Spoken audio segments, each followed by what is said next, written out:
एक फैमिली जो वेकेशन मनाने के लिए टाउन पर जा रहे थे।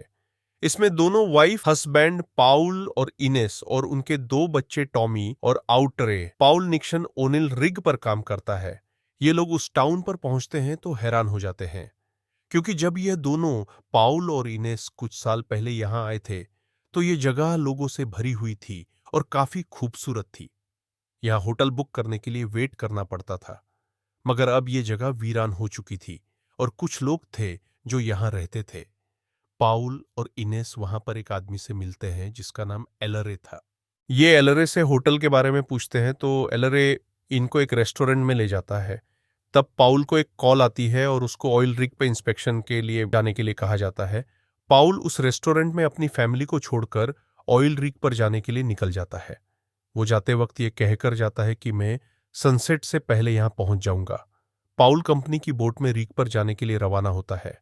जो पाउल को रीक पर ले जा रहा था वो आधे रास्ते में रुक जाता है और वो बताता है कि मैं इससे आगे नहीं जा सकता। ये कहकर वो पाउल को एक दूसरी बोट देकर अकेले जाने के लिए कहता है। पाउल अकेला बोट लेकर रीक की ओर रवाना होता है और यहाँ रेस्टोरेंट में पाउल की फैमिली अकेली थी।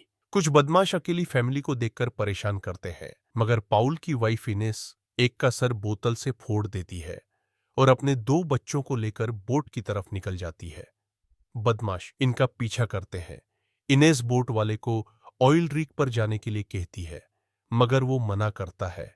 इनेस उसको ज्यादा पैसे का लालच देकर उसको तैयार करती है। पाउल रीक पर पहुंच जाता है, मगर उसको वहां पर कोई नजर नहीं आ रहा था। बहुत छानबीन करने के बाद वहां दो लोग मिलते हैं, चाटो और जूनियर। ये दोनों पाउल को देखकर गुस्से में हथियार लेकर मारने ही वाले थे कि पाउल ने अपनी पहचान बताई। तब ये दोनों शांत हुए। इसके बाद इनको बोट की आवाज सुनाई देती है। ये तीनों एक दूरबीन से देखते हैं तो उनको बोट में एक फैमिली इनकी ऑयल रिग की तरफ आती दिखाई देती है। पाउल के अलावा जो दो लोग थे वो एक गन से कलर फायर करते हैं और रीक पर जोर जोर से हथियार की आवाज करते हैं। तब तक ये फैमिली रीक पर पहुंच जाती है। तब पाउल को पता चलता है कि ये तो मेरी फैमिली है। पाउल अपनी फैमिली को रीक पर ला देता है। इसके बाद पाउल उन दोनों को इसके बारे में पूछता है कि यहां पर क्या हो रहा है। तब वो आदमी पाउल की वाइफ को दूरबीन देकर उस बोट को दिखाता है जो इनको यहां छोड़ने आई थी। पाउल की वाइफ उसी बोट को देख रही थी। तब अचानक बहुत बड़ी शार्क बोट को तहस नहस कर देती है। यह देखकर पाउल की वाइफ बहुत घबरा जाती है।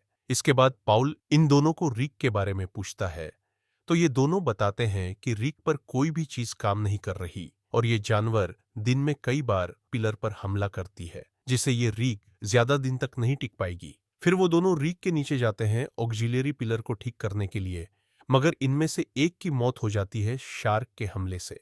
इसके बाद सब लोग बहुत ही डर जाते हैं कि क्या करें और यहां से कैसे निकले, इसके बारे में सोचते हैं।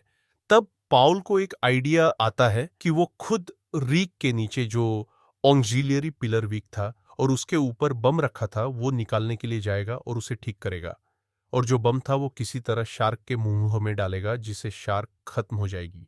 पाउल ठीक वैसा ही करता है।